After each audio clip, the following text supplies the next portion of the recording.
Okay, so we are now ready to import our CSV files into NetSuite. And in this video, I'm going to show you how to do that. So if you haven't used CSV files before, they can be a bit finicky, and the NetSuite import tool does not provide a lot of feedback. So the first thing I'm going to say is I have a link to a blog post in the class notes with 19 common errors that I've seen. And if you run into an error you can't figure out, feel free to either look at this list or to leave a comment in the Q&A section and the class notes, and I'll try to respond to it. So the first thing I'm going to do is I'm going to go ahead and open up my opening balance sheet. I'm going to show you a couple things that I usually always check for in my CSV files because I've run into these errors quite a bit. So the first thing is you want to make sure that your debit and credit don't have any commas. So to remove those, we can just select those columns and click General, and you get rid of those columns.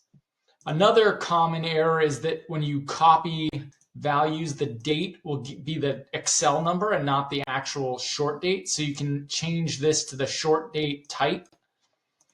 So I'm going to go ahead and save that. And then the final trick is to click this Ctrl+End.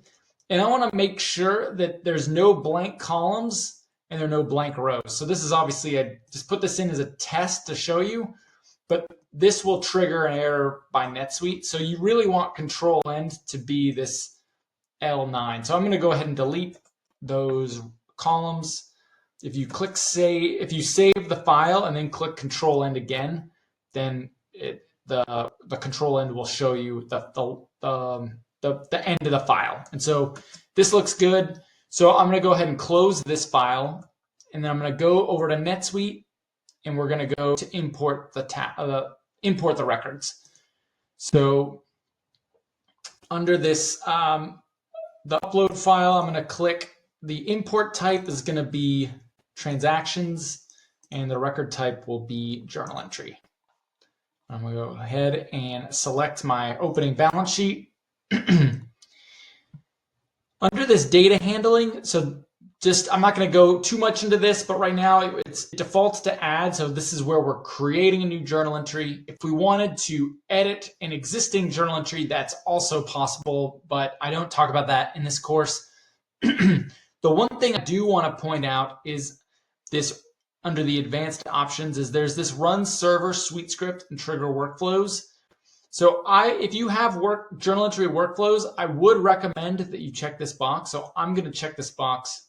And here, in what I'm doing in this video is I'm going to load my opening balance sheet first, right? So I'm loading one journal entry, and that's going to validate that, hey, did this journal entry get triggered, get caught up in a workflow? And I want to make sure it does not. And so typically I would check this box. Work with your implementation partner for your specific case if you have workflows about checking this box. Otherwise, I'm going to go ahead and click Next. And so this is kind of the heart of the CSV upload process in NetSuite. So you can see over here on the left, these are all the columns that were in our spreadsheet. In this middle section is where you're going to map the column to the appropriate fields in NetSuite, and those are on the right. And if you remember, right, there are fields, there's header level fields, and that's in this top section here. And then there's line level fields, and so these are all the individual lines within the journal entry. And there's some of both of those within our file. And so this step is where we're actually going to go through and map these fields.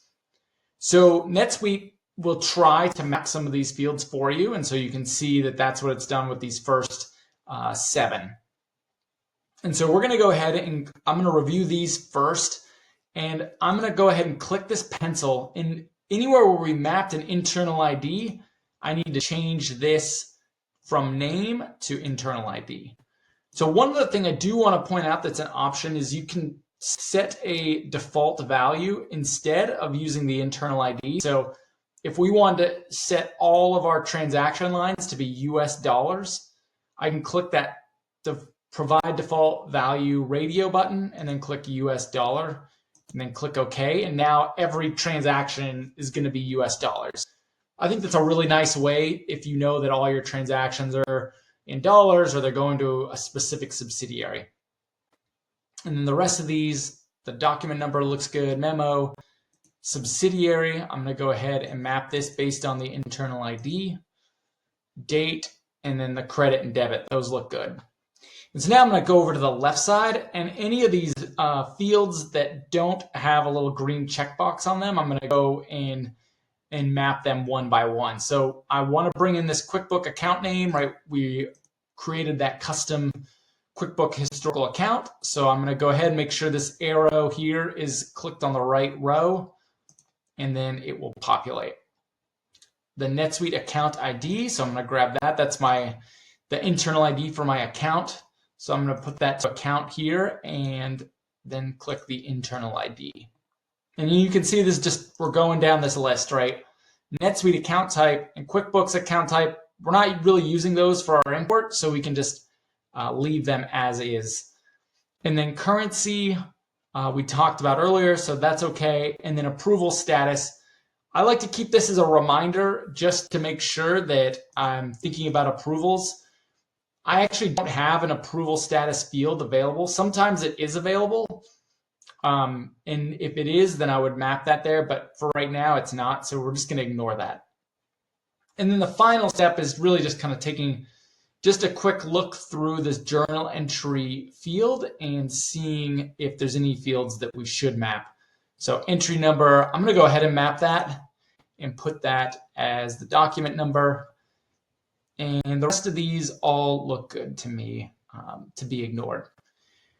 So now we're going to click next. And now I'm going to call this optimal data journal entry. And so what this does is this allows you to save that template that we just went over and the field mapping so that you can load this over and over again. And this is really, I'd highly recommend that you save your templates, because otherwise you're going to have to go through that step of assigning the internal ID and the names. As long as the column names are the same, you can use this journal entry template multiple times and for multiple purposes. So I'm going to click save and run.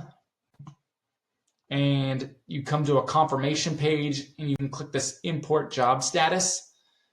And then this pops up. And I have this sorted by date. So the most recent version shows up here. And so I can see 1 of 1 loaded successfully, which is great.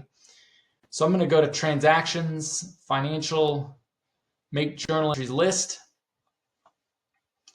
And I can see here that my journal entry is populated.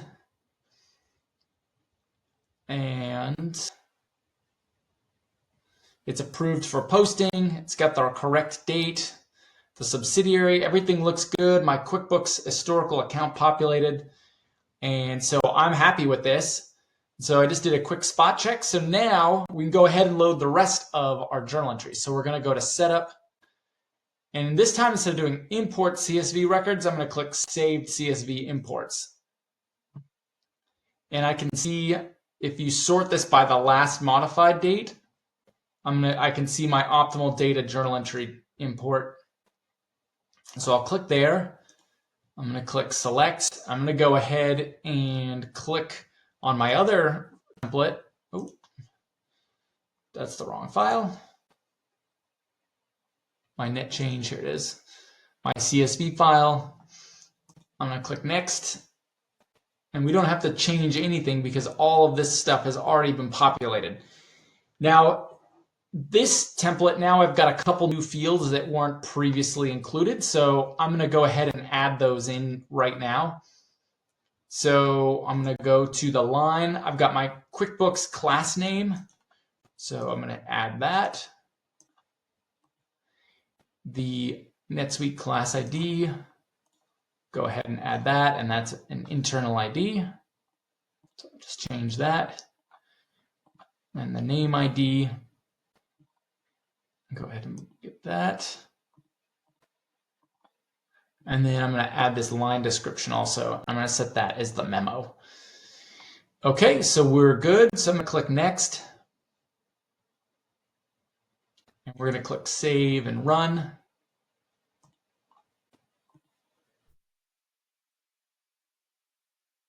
We'll go back to this import job status. Okay, we refresh the page and we can see that all 7 of our journal entries loaded. So that's great.